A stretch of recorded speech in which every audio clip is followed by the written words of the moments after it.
Hello friends, so what we are going to discuss today is one of the most important concepts of spine orthopedics, which is not just important in theory and practical, but it is one of the most important concepts in our daily OPD practice, because these are the patients we come across very often, and it is important to understand the concept of cervical spondylosis, cervical myelopathy, cervical radiculopathy, and all those concepts around the idea of cervical spondylosis. So without further ado, let us begin. What our plan for today is, we are going to discuss about the core concept, we are going to discuss about the risk factors, etiopathogenesis, mechanism of cervical spondylosis and myelopathy.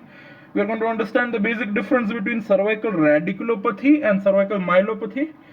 We are going to understand how of cervical myelopathy or cervical spondylosis presents to the OPD room, and we are going to understand the examination with special test of cervical spondylosis and the classification. And not to miss the most important part, we are going to see 4 to 5 OPD cases of cervical spondylosis, and we are going to see the examination part, the history part, the gait part in the patient per se. So the patient is going to teach you. Who can teach you better than the patient of cervical myelopathy himself? So at the end, we are going to see 4 to 5 patients of cervical myelopathy. So without further ado, let us begin with the core concept of cervical spondylosis. So what is cervical spondylosis? It is an age-related degenerative changes in the spine. Age-related degenerative changes in the spine, mostly related to the people more than 40 years of age. What it is associated with? It is associated with intervertebral disc degeneration, and it is associated with the disc degeneration of the 2 facet joints and 2 uncovertebral joint of Luschka, right?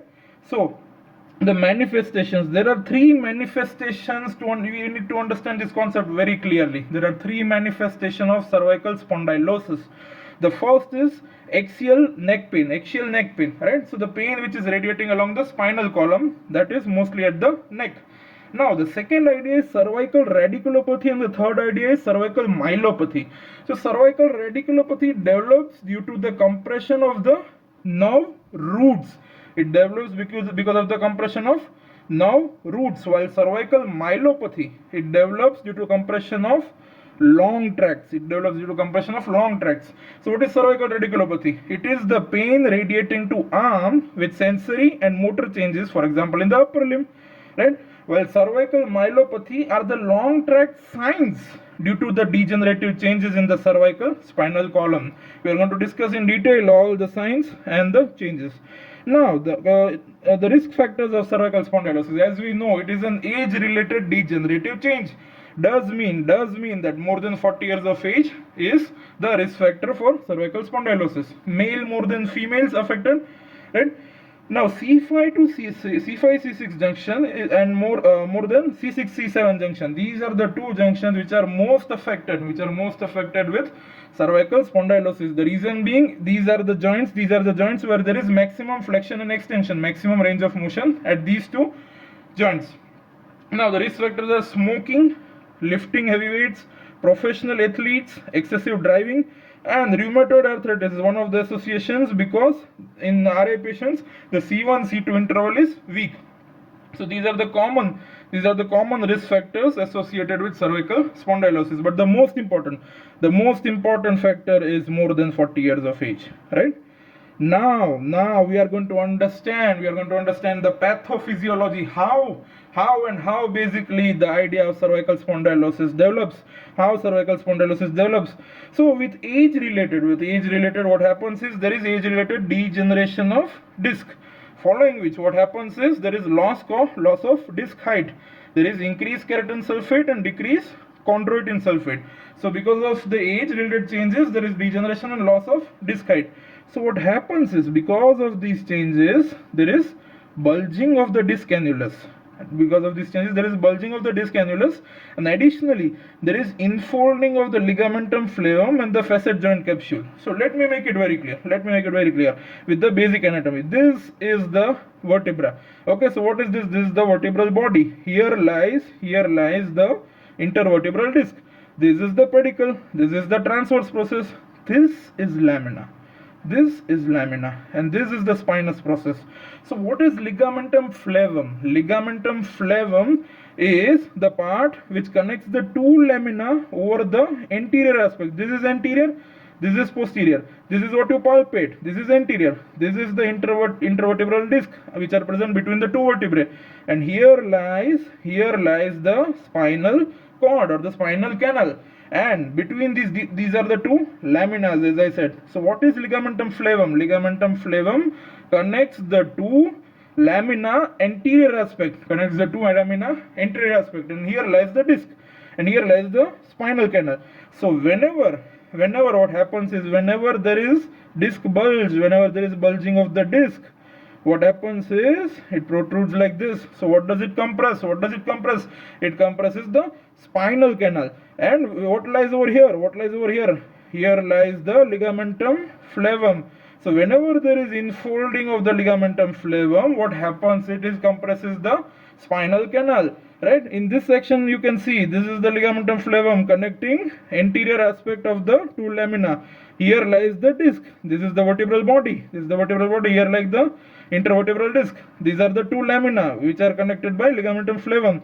So whenever there is ligamentum flavum hypertrophy or there is a disc bulge, both of these compress the spinal canal. This is the basic pathophysiology why there is compression in cervical myelopathy. Right? Am I making sense?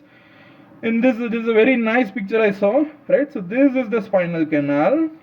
Here is the ligamentum flavum. As you can see, there is hypertrophy of the ligamentum flavum. Additionally, in cervical myelopathy, in cervical spondylosis, what happens is the hypertrophy of facet joints occurs. Right? We are going to discuss after in the next slide. So hypertrophy of the facet joint is seen as well here, and there is an intervertebral disc herniation. So these are the causes, these are the arthritic changes, age-related changes of cervical spondylosis, compressing the spinal cord or the nerve roots or the exiting nerve roots. Right? In this, as you can see, this is also one of the classical findings in which the facets develop spur. These are the arthritic changes that develop.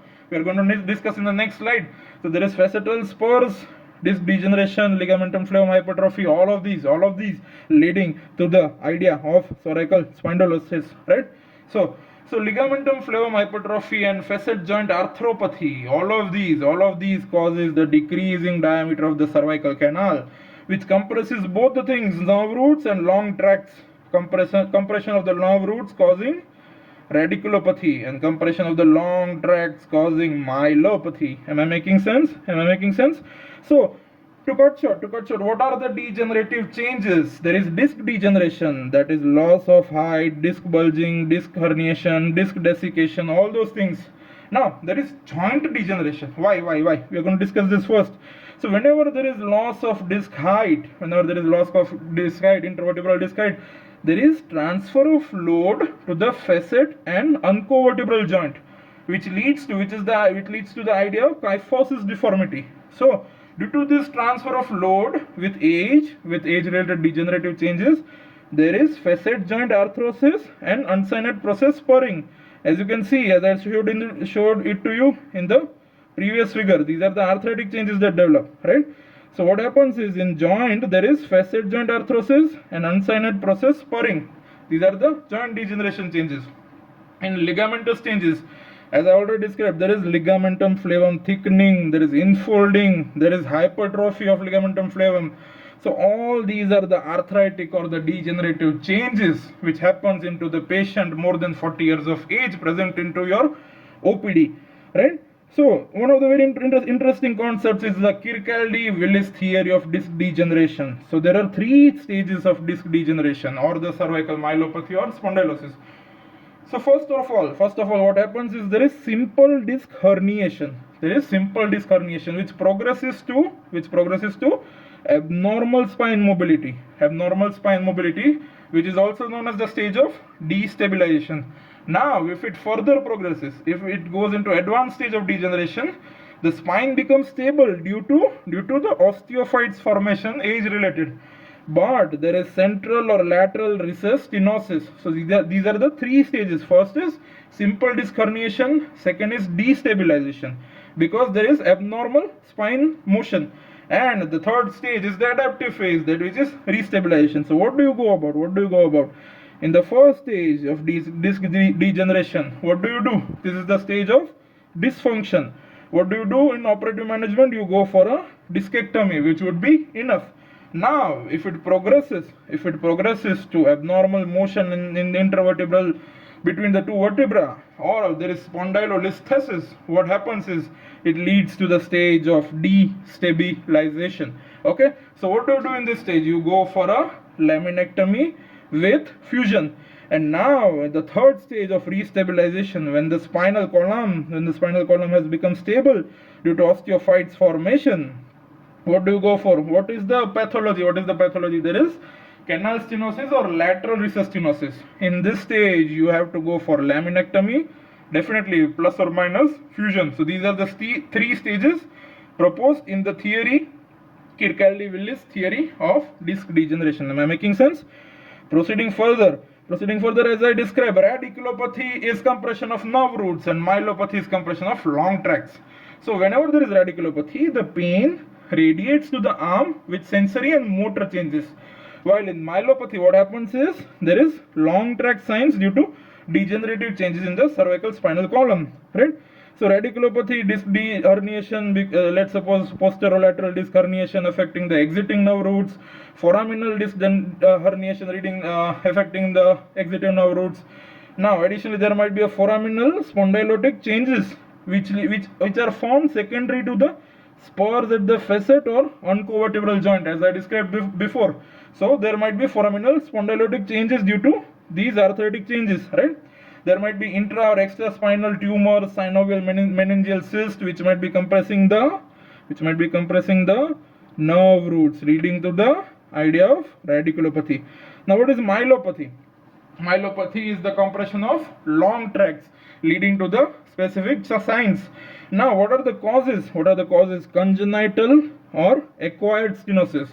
Second is very important, the case of ossification of posterior longitudinal ligament. We are going to see a classical case of OPLL. We are going to see all the findings in a classical case of OPLL at the end, right? The third cause may be ossified ligamentum flavum. There might be epidural abscess, trauma, cervical kyphosis, and cervical tumor. All of these might compress the long tracts, right? We are going to see each and every sign in live patients of OPLL, right? So the same idea. This is the spinal canal. Anteriorly, what compresses? The degenerative disc bulge. And posteriorly, what compresses? What is there over here? There is ligamentum flavum between two lamina, right? So whenever there is infolded ligamentum flavum or hypertrophic facet joints, this leads to the compression of the spinal canal or the nerve roots, leading to the idea of cervical spondylosis. This is the same picture. I am reiterating the same thing again and again for you to clear the stuff, right? So this is the spinal canal, lamina and disc, along with the facet, arthritis and facetal and uncovertebral changes, right? Now the next part, what we are going to discuss is how does a patient of cervical spondylosis present to you in the OPD. So the clinical presentation is the patient first presents with the axial neck pain or the occipital headache. Additionally, the patient might say that he has a radicular arm pain. Now, on further examination, the patient might complain of upper limb dermatomal, tingling and numbness, and upper limb weakness. The patient might also have trapezial or interscapular pain. Now, as soon as the patient comes in OPD, you look at the patient. The patient comes with the wide-based ataxic gait. That we are going to see live cases of ataxic gait, 3 to 4 patients showing the same findings. So as soon as the patient comes with ataxic gait, he sits in front of you and said, I am having neck pain radiating to right arm since 6 months. I'm also having tingling and numbness in my right arm, and on further examination you find fine motor disturbances. So the patient might say, I am not able to perform my daily activities, buttoning, combing, all those things, writing. So the patient has fine motor disturbances, poor hand grip, hand clumsiness, difficulty in rising out of chair or going upstairs, balance abnormalities. So this is how the patient presents to the OPD. He is walking with an ataxic gait. He has some balance abnormalities. He is not able to come out of the chair. He sits in front of you and said having neck pain, radicular pain, tingling, numbness, weakness, trapezial pain, and on further asking he says I am not able to perform my daily activities like buttoning, so fine motor disturbances. That is how the idea of clinical presentation of a case of cervical spondylosis presents to you in the OPD room. Now, one of the very important concept in cervical spondylosis is the proximal group of muscles. The proximal group of muscles are involved before the distal group of muscles, right? So upper limb is affected more than lower limb. It's also known as the central cord syndrome. And if the patient presents to you late, this is the alarming sign which you should not miss to ask in OPD: history of bowel, bladder disturbances, right? So now let us proceed. This is the picture of how patients presents to the OPD, right? Now what we are going to see is the examination. On further examination, after taking the history, what do you see? You see there is decreased neck range of motion. Most commonly the extension is painful and restricted. Now on examination you can see radiculopathy signs like radicular pain, motor weakness, numbness, because the sensations might be decreased in the dermatomes affected. There might be hypo and hyperreflexia, we are going to discuss here. There might be myelopathy signs because of the involvement of long tract, weakness of upper and lower limbs. So what happens is at the level of lesion, there is element type of lesion. So there is weakness and hyporeflexia at the level of lesion, at the dermatomal level of lesion. Now below the level of lesion there is UMN type of lesion, which is spasticity and hyperreflexia, right? So now let us discuss about the classical signs, classical examination findings in the case of cervical spondylosis, which you should be knowing 100% for your theory, practical, and most importantly for your OPD practice. As soon as you are suspecting a case of cervical myelopathy or cervical spondylosis, the first examination you do is a Sperling sign. What do? You ask the patient to extend the neck and sidewardly flex the neck, right? Then you compress it from superior to inferior. As soon as you compress the patient in this attitude of the neck, what happens is the patient complains of radiating pain in the ipsilateral arm. If it complains the radiating pain in the ipsilateral arm, you are suspecting at the nerve root compression. If the patient complains at radiating pain to neck and shoulder, you might be suspecting a facet joint irritation. These are the classical findings. Ask the patient to extend and sideward flex, compress. You see the patient complaining of pain, radiating pain going in the ipsilateral upper limb. Now, the second thing, a patient comes to you with radicular pain, neck pain, more of a shoulder pain. Now you are confused that whether it is a spine problem or an orthopedic problem. So you won't be able to differentiate between whether it is a shoulder or arm pain or it is cervical change or a spine change. You ask the patient to abduct the shoulder. If the patient says that his symptoms are relieved, definitely 100% you are looking at a spine problem. The reason being, as soon as the patient abducts, what happens is the length of the neurological pathway decreases. So as soon as the length decreases, the tension decreases, so there is decreased pressure of the lower nerve roots, which is the reason why there is relief of symptom. So most often C4 to C5 nerve roots are compressed, and shoulder abductions test, also known as the Bacodis sign, which is used to differentiate the cervical spine pain from shoulder or arm pain. It is the reason why it is the test to differentiate between the two type of pain. So the C4 C5 roots are generally compressed, and in shoulder abduction they get relieved, which relieves the symptoms. Now the third sign, you ask the patient to flex the neck suddenly. And what happens if the patient complains of electric shock like sensations that radiates down the spine and upper limb? Then you are looking at the Lermit sign. There is a reverse Lermit sign also, in which you go for cervical extension. So these are the classical OPD findings or signs which allows you to confirm the cervical spondylosis.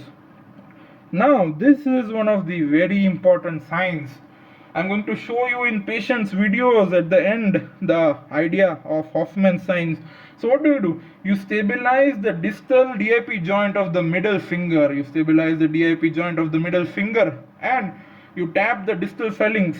And as soon as you tap the distal phalanx, observe the thumb and the index finger. Both of them approximate, both of them flex. If at all they flex, you are looking at the idea of positive Hoffman signs. You are looking at the idea of positive Hoffman signs. This is the classical finding. I'm going to show you it in the video, right? Now, the second thing is the idea of sustained clonus. Sustained clonus. You suddenly dorsiflex the ankle, and if there are more than three beats, that is what you call the idea of sustained ankle clonus. Clonus, I'm going to show in the video. Additionally, there is patellar clonus as well. You 3 beats, that is the sustained clonus, which is the classical finding in cervical spondylosis or myelopathy, right? Now the finger escape sign. Finger escape sign, you ask the fingers, ask the patient to extend the fingers and adduct the fingers, all the fingers. Now what happens is the little finger, on asking the patient to do this, the little finger abducts due to weakness of the intrinsic muscles. This is one of the classical signs seen in cervical myelopathy. Now, grip and release test. Grip and release test. You ask the patient to make a fist release. Make a fist release. Normally, as fast as possible. So what happens is in normal individuals, within 10 seconds, the patient is able to do this cycle for 20 times. But in myelopathy patient, the patient struggles to do this activity. It is less than 20 times, 10 to 15 times, or sometimes even less in 10 seconds. So you are looking at a picture of myelopathy. Now another classical reflex which you see is the inverted radial reflex. So as soon as you tap the distal brachioradialis tendon, there is flexion at the finger. That is the inverted brachioradialis reflex or the inverted radial reflex. So these are the classical signs. First is Sperling's test. This is shoulder abduction test. Patient feels comfortable while abducting the shoulder. This is Lermit sign, neck flexion, electric shock like symptoms.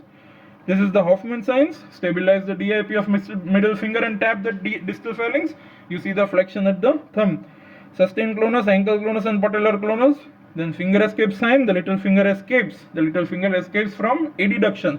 Right? Now grip and release. The fist, patient is not able to make fist and release cycle very quickly. And the last one is the inverted radial reflex.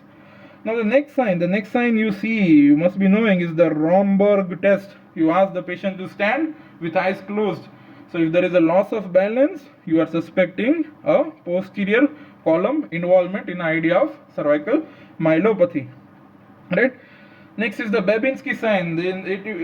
Usually it is positive with extension of the great toe, extensor Babinski reflex. Now, if there are proprioceptive dysfunction is present, patient is not able to make out what object you are giving with closed eyes, you are suspecting a dorsal column involvement. And additionally, there might be a lateral spinothalamic tract involvement, in which if you go about pinprick test, you find that there are decreased pain sensations. And the last you find is the clasp knife spasticity. So these are the classical findings. You genuinely see in the OPD. You are going to see most of these signs in the further video on live patients of cervical myelopathy and spondylosis. Right? So the differentials are normal aging, movement disorders, vitamin B12 deficiency, ALS, that is amyotrophic lateral sclerosis, and multiple sclerosis. So this was the concept of cervical spondylosis. But the fun begins now. Let us have a look at some patients. And see the positive findings and the signs when the patient comes to you in OPD with query cervical spondylosis.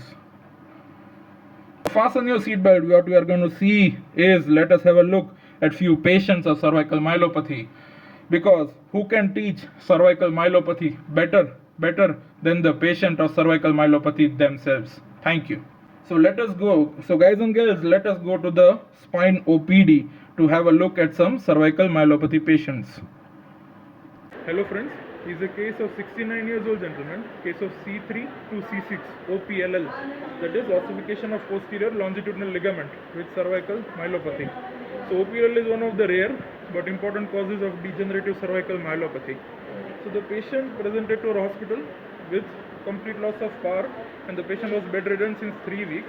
The weakness started, the patient was ambulatory with walker support, following which since last 3 weeks patient presented with weakness in bilateral upper and lower limbs.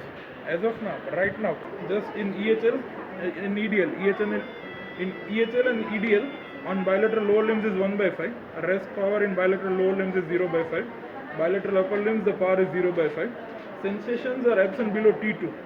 But in this case of 69 years old gentleman, there are few classical signs, there are few classical positive findings of cervical myelopathy which are demonstrated, which we are going to elicit today, so that we are able to learn the positive findings in a case of OPLL, in a case of degenerative cervical myelopathy. So first I am going to demonstrate the lower limb reflexes, and in this case, in this patient, bilateral knee jerk, bilateral knee reflex is exaggerated, it is hyperreflexes.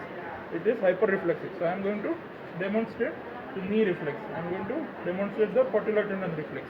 As you can see the movements, it is hyperreflexive.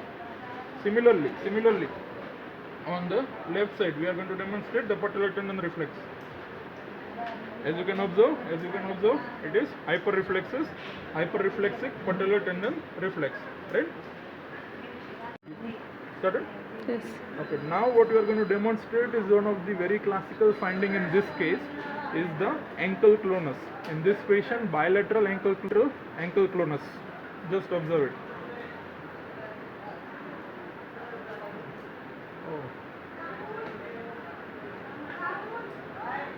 As you can see, the persistent bilateral ankle on the left side ankle clonus you can observe.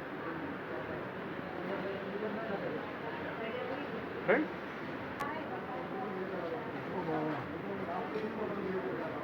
Similarly, on the right side, you can see the ankle clonus, that is sustained ankle clonus. As you can observe on the right side, on the right foot, you can see the sustained ankle clonus, which is one of the characteristic finding in case of degenerative cervical myelopathy. Okay. Now we are going to examine the tricep reflex is hyperreflexive.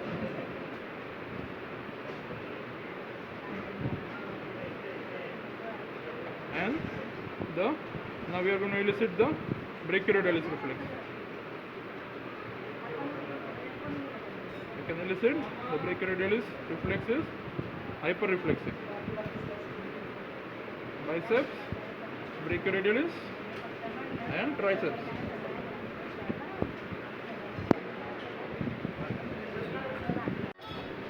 Similarly, we are going to elicit on the right side. Biceps reflex, the right side. Now what we are going to elicit is the Hoffman sign or the Hoffman's reflex. What do? We stabilize the index. We stabilize the distal phalanx, we stabilize the DIP joint of the middle finger, and we try to pinch over the distal phalanx. And we observe for the approximation of index finger and the thumb. In this patient, you just observe the thumb movements on pinching the distal phalanx.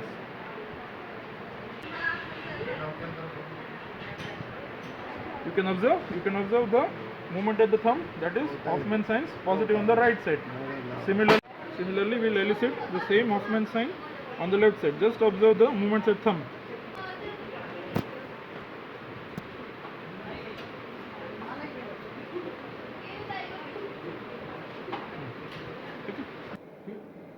So here is another case of 55 years old gentleman, case of cervical myelopathy, in which we can see the classical findings of cervical myelopathy. We are going to elicit some of the classical signs of cervical myelopathy. So as you can see,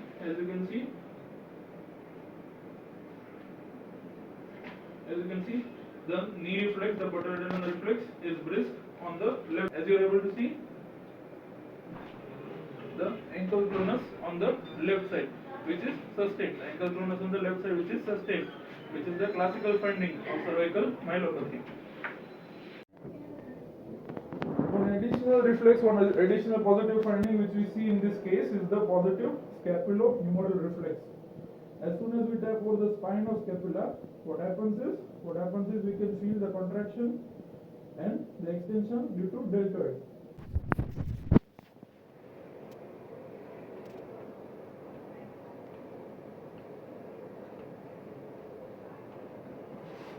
So this is how classically a case of cervical myelopathy presents to the OPD room with an ataxic gait.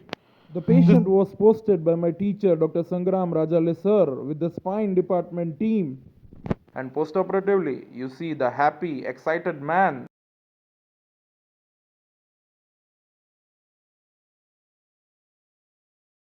Let me show you one of the classical preoperative case of wide-based ataxic gait with imbalance.